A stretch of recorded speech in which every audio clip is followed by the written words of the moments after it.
Agora é finalmente hora de examinar em maior detalhe, possivelmente uma das batalhas mais importantes na história da humanidade. O destino do mundo seria decidido naquele 28 de outubro de 312 d.C., quando o imperador Constantino venceu seu rival Maxêncio na Batalha da Ponte Milvia. Como Constantino venceu e por que isso foi um evento tão importante para a humanidade? Bem, amigos da história romana tardia, vamos descobrir.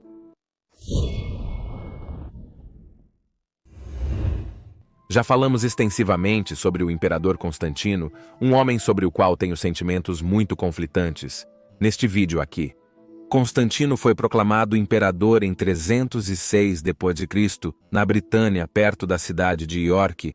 Em uma série de eventos que também discuti no referido vídeo, a situação se desenvolveu de tal forma que ele se encontrou enredado em uma guerra civil com o imperador Maxêncio, que residia em Roma desde 306 d.C. Então, no ano de 312, Constantino decidiu enfrentar Maxêncio na Itália e marchou em direção a Roma, com um exército de 40.000 homens.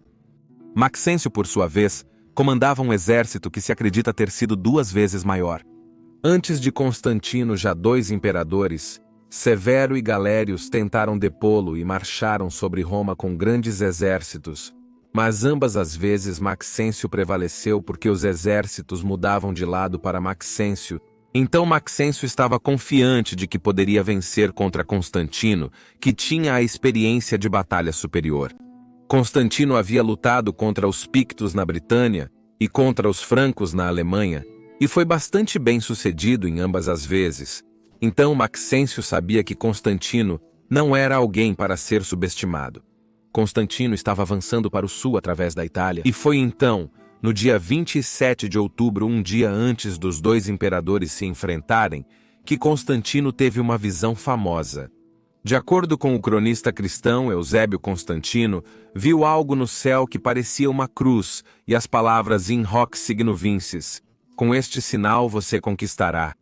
Ele não tinha certeza do que isso significava, mas na noite seguinte ele teve um sonho no qual o próprio Cristo lhe disse que ele deveria usar esse sinal contra seus inimigos.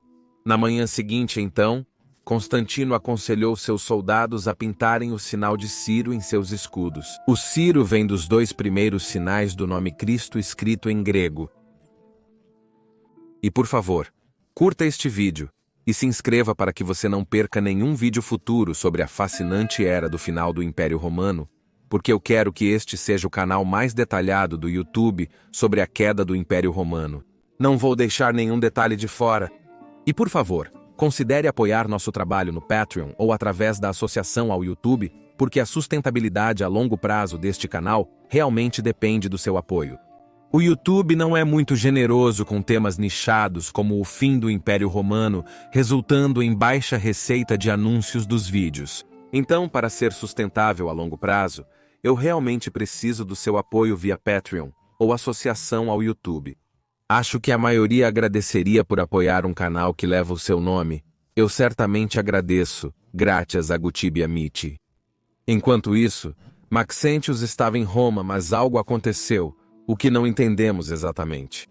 Ao contrário das 2 primeiras vezes em que imperadores marcharam contra ele, desta vez ele decidiu não ficar em Roma protegido pelas gigantescas muralhas de Aureliano, mas enfrentar Constantino em batalha aberta. Algumas fontes dizem que Maxêncio consultou os livros sibilinos, que eram uma coleção de versos antigos e usados como oráculo. Eles afirmaram a Maxêncio que em 28 de outubro, um inimigo de Roma pereceria. Pensando que Constantino era o inimigo de Roma, ele provavelmente estava inclinado a lutar contra Constantino. Além disso, deve-se notar que 28 de outubro era o mesmo dia da proclamação de Maxêncio como imperador 6 anos antes. Portanto, acredita-se que Maxêncio foi levado a enfrentar Constantino em batalha aberta, o que se mostrou a decisão errada, pois Constantino era, como dissemos, um comandante experiente, enquanto Maxêncio não tinha nenhuma experiência militar. Assim, em 28 de outubro, ambos os exércitos se encontraram na Ponte Milvio. Esta era uma ponte de pedra que levava a Via Flamínia através do rio Tibério até Roma, mas acredita-se que Maxentius havia destruído a ponte de pedra em preparação para um cerco. Em vez disso, ele construiu uma ponte de madeira para levar seu exército através do rio. Às vezes, também se pensa que poderia ter sido uma ponte flutuante. Constantino com seu exército estava do lado oposto, enquanto Maxêncio decidiu atravessar essa ponte e encontrar Constantino do outro lado. Isso já pode ser visto como um erro tático. Se ele tivesse deixado Constantino avançar pela ponte, suas chances teriam sido muito melhores.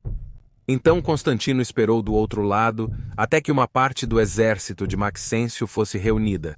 Ou também pode ter sido totalmente montado, nós realmente não sabemos. Mas em qualquer caso, o exército de Maxêncio foi reunido de forma a estar muito perto do rio atrás dele. Constantino, vendo esse erro, lançou sua cavalaria contra a cavalaria de Maxêncio, derrotando-os porque ele tinha as tropas experientes em batalha, as mesmas que lutaram contra os bárbaros na Britânia e na Alemanha. As tropas de Maxêncio perderam terreno, e depois que a cavalaria de Maxêncio foi derrotada, elas estavam sendo empurradas de volta para o rio. Não devemos esquecer que Maxêncio tinha o maior exército. Algumas fontes dizem que ele possivelmente tinha 80.000 soldados então. Mesmo que a batalha não estivesse a seu favor, ele ainda tinha mais tropas do que Constantino. Ele então decidiu ordenar uma retirada para se reagrupar do outro lado da ponte.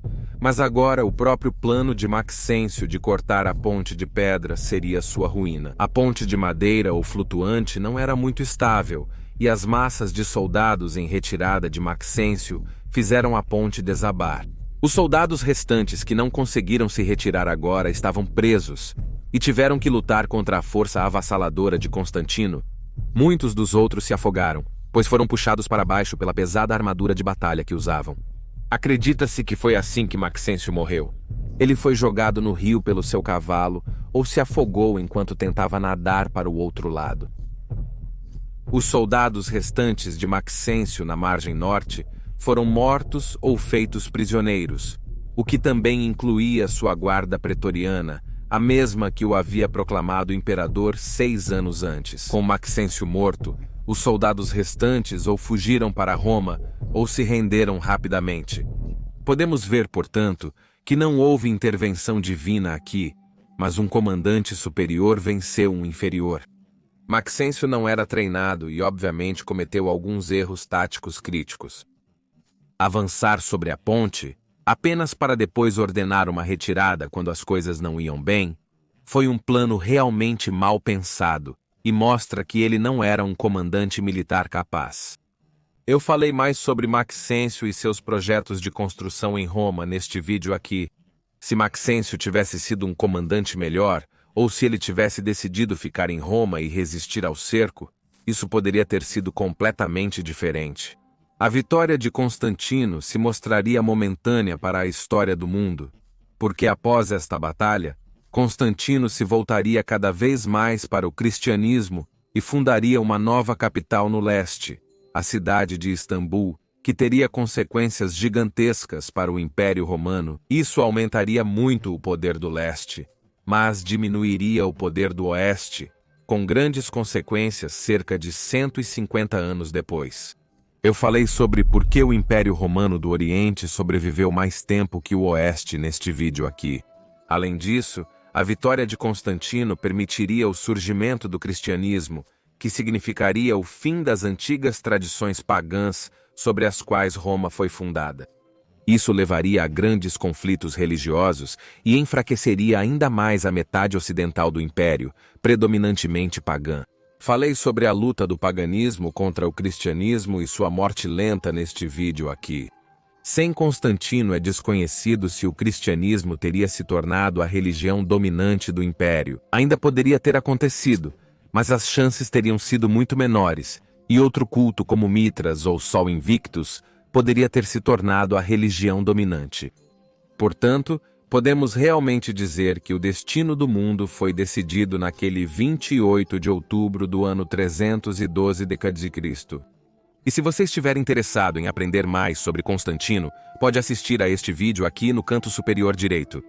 Mas se você estiver mais interessado em aprender mais sobre Maxêncio, pode assistir ao outro vídeo no canto inferior direito. Agradeço novamente a todos os amigos da história romana tardia, Gratias amici imperi Romani e Benevale.